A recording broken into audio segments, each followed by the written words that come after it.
अभी उत्तर प्रदेश उत्तराखंड जहाँ पे जा रहे हैं हम, वहाँ पे बहुत सी प्रेस कॉन्फ्रेंस कर रहे हैं संयुक्त मोर्चे की तरफ से, और जो एक अपील है वो हम अभी आपको दिखाएंगे। वो अपील भी वो देंगे आप सब लोगों को। हमारा क्वेश्चन वहाँ की देश की जनता से ये रहेगी कि जो भी आपसे वोट मांगने आए, जो भी नेता जाए, उनसे क्वेश्चन जरूर करें, क्योंकि नेता मिलते नहीं। हम तो दिल्ली में 13 महीने रहे, हमको भारत सरकार यहाँ पे नहीं मिली। 22 जनवरी 2021 के बाद में भारत सरकार नहीं मिली। हो सकता है कि वो गांव में जाए तो गांव के लोगों को मिले। उनसे कुछ क्वेश्चन हमने दिए, कुछ सवाल हमने दिए, और वो गांव तक वो पर्चे हम देंगे, क्योंकि पर्चे का जमाना आ गया तो वे हमारे लोग भी पर्चा लेके गांव में जाएंगे, वो पर्चे हम भी देंगे। और उसमें कुछ क्वेश्चन लिखे हुए हैं, उन क्वेश्चनों के आधार पे अपना बातचीत करें, उनसे सही लगे उसका जवाब हाँ ना में वही लिखते रहे।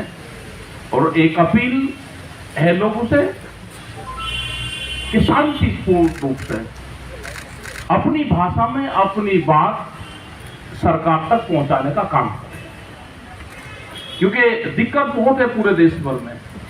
ये यही नहीं कि यहाँ पे चुनाव आ रहे हम इसलिए बात कर रहे हैं। हमने बात हिमाचल के किसान की भी करी, वहां का भी पूरा जो सेब का किसान था वो पूरा बर्बाद हुआ। पिछले साल बर्फबारी हुई और करीब 4000 करोड़ रुपए का नुकसान उनका हो गया। सेब की कीमत से 16 रुपया कम तुरंत करी गई। और राजस्थान में भी हम बात करें कि वहां पे जो किसानों की जमीन नीलाम हुई, वहां पे भी हम गए। तो संयुक्त मोर्चा ये नहीं कि कोई एक ही जगह काम कर रहा है, जहां पे भी दिक्कत होगी हम सब जगह जाते हैं। आज छत्तीसगढ़ में भी वहां पे बातचीत चल रही है, वहां पे एक आंदोलन चल रहा था तो वहां पे भी बातचीत सरकार से चल रही है।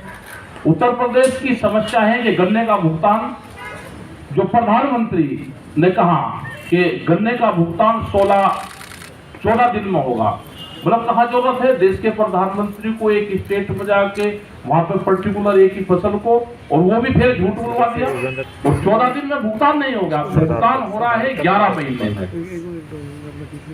हरियाणा का किसान ने गन्ना डाल दिया उत्तराखंड में, ये मुद्दा उत्तराखंड का भी है, उनका भी करीब 100 करोड़ रुपया वहां पर बकाया है। आलू का किसान का भी बर्बाद है। एमएसपी पे खरीद नहीं हो रही पूरे देश भर में। वो सारे हमारे सवाल हैं, उन सारे सवालों को ले जाकर हम उत्तराखंड, उत्तर प्रदेश, हरियाणा, इन सब जगह पे हम लोग जा रहे हैं। अपनी बात वहां पर रखेंगे, अपनी मीटिंग रखेंगे, जनता के बीच में जाएंगे, और उसके बाद में संयुक्त मोर्चे की एक बड़ी मीटिंग, उसकी डेट तय कर लेंगे, वो मीटिंग करेंगे। वो मीटिंग का स्थान वो कहाँ रहेगा वो सब आपको अगले उसमें बता देंगे।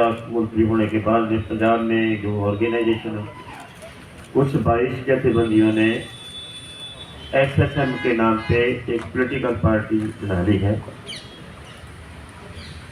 उसके ऊपर हमारे पर सवाल उठा कि जो आपका ये पहले से फैसला था कि आपके मंच के ऊपर कोई पॉलिटिकल पार्टी नहीं आ सकती, तो SSM बारे में आपका क्या विचार है?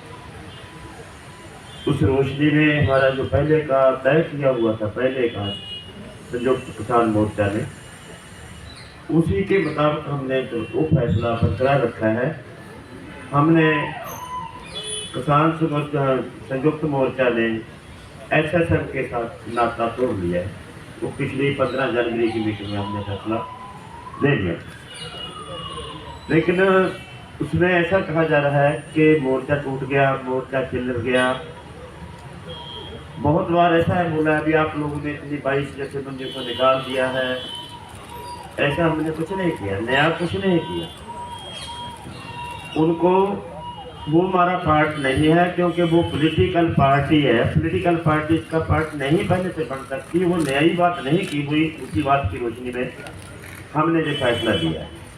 इलेक्शन कोई भी लड़ सकता है, इलेक्शन लड़ने में कोई पाबंदी नहीं है, लेकिन इलेक्शन लड़ना पार्टी ऑर्गेनाइज करना, वो लोग दो पार्टी बनाकर इलेक्शन, जथेबंदियाँ पार्टी बनाकर इलेक्शन लड़ रही हैं, ये बात मोर्चे के ऊपर सवाल उठा था। इसलिए हमने उसके सवाल को जवाब देने के लिए SSM के साथ और SSP के साथ हमने कोई नाता नहीं रखा, उनको पॉलिटिकल पार्टी है।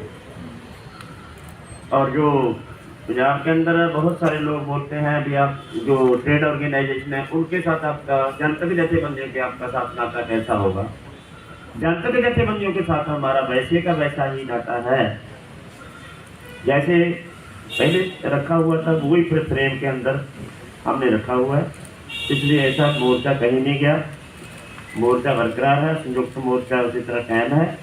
बस जो पाबंदी थी वो साथी जो चौकता था हमारा, उस चौकसे से बाहर चले गए हैं, उसके लिए हमने उनसे नाता तोड़ लिया। कि एक तो ये जो उत्तर प्रदेश मिशन जो है हमारा, ये आंदोलन जब चल रहा था तब ये लखीमपुर खीरी की घटना से पहले हमारा उसको अनाउंस किया था, ऐलान किया था, नंबर 1। नंबर 2, क्योंकि बंगाल में हमने जाके एक प्रचार किया था और क्योंकि अभी भी किसानों के मुद्दे जो हैं संयुक्त किसान मोर्चा के वो पेंडिंग है, हमने आंदोलन को सस्पेंड किया है। इसलिए मिशन यूपी उत्तराखंड का हमारा जो प्रोग्राम था वो कंटिन्यू कर रहा है। और इसमें जैसे आप जानते हो कि MS जैसे बताया काका जी ने कि वो इशू पेंडिंग है। और इसमें सबसे महत्वपूर्ण बात जो हमने मांग भी रखी थी कि अजय मिश्र टैनी, जिसके बेटे आशीष मिश्र टैनी ने 4 किसानों को और एक पत्रकार को रौंद दिया था अपनी जीप के नीचे, टायर के नीचे देके, वो मुद्दा 3 अक्टूबर को जब ये दुर्घटना हुई थी उसी दिन हमने मांग किया था कि दोषियों को सजा दे और उसके पिताजी को बर्खास्त किया जाए जो आज भी डिप्टी होम मिनिस्टर है। आपको हैरानी होगी कि पहले तो हमें पूरा डर था कि जब सुप्रीम कोर्ट ने सुओ मोटो नहीं लिया था तब तक तो यूपी की गवर्नमेंट और उसकी पुलिस पूरी तरह से अजय मिश्र टैनी, उसके बेटे और उनके जो हमायती गुंडे थे उनको प्रोटेक्ट करने और हमारे साथियों को पकड़ने और उनको अंदर भेजने के लिए कोशिश कर रही थी। लेकिन इधर हमारा आंदोलन चल रहा था, उधर सुप्रीम कोर्ट ने इसका सुओ मोटो लेते हुए जो एक सहायता की हमारी कि सुप्रीम कोर्ट ने एक इंटरवेंशन करके यूपी की पुलिस को रोके, उसके हाथ जो रोके और अल्टीमेटली वो एक उन्होंने कमेटी बना दी, जजेस की कमेटी बनाई और कुछ पुलिस ऑफिशियल्स की कमेटी बना के ये तय हो गया, सिद्ध जो बनी उसने बोल दिया कि ये एक प्री प्लान्ड मर्डर था, ये कोई अचानक एक्सीडेंटल घटना नहीं थी। और उसके बाद भी सेंट्रल गवर्नमेंट एकदम चुप है और आज भी अजय मिश्रा टैनी जो है वो अपनी उस पर विराजमान है, home minister, deputy home minister की कुर्सी के ऊपर। तो हमारी मांग है, मैं ये भी बताना चाहता हूँ कि आंदोलन और ये जो हुआ है, ये लखीमपुर खीरी की जो घटना हुई है, इसने बीजेपी को बुरी तरह से नीचे ग्राफ लाया है इसका। और ये ग्राफ का नतीजा जो आने वाले समय में जैसे जैसे हमारा ये मिशन उत्तर प्रदेश आगे बढ़ेगा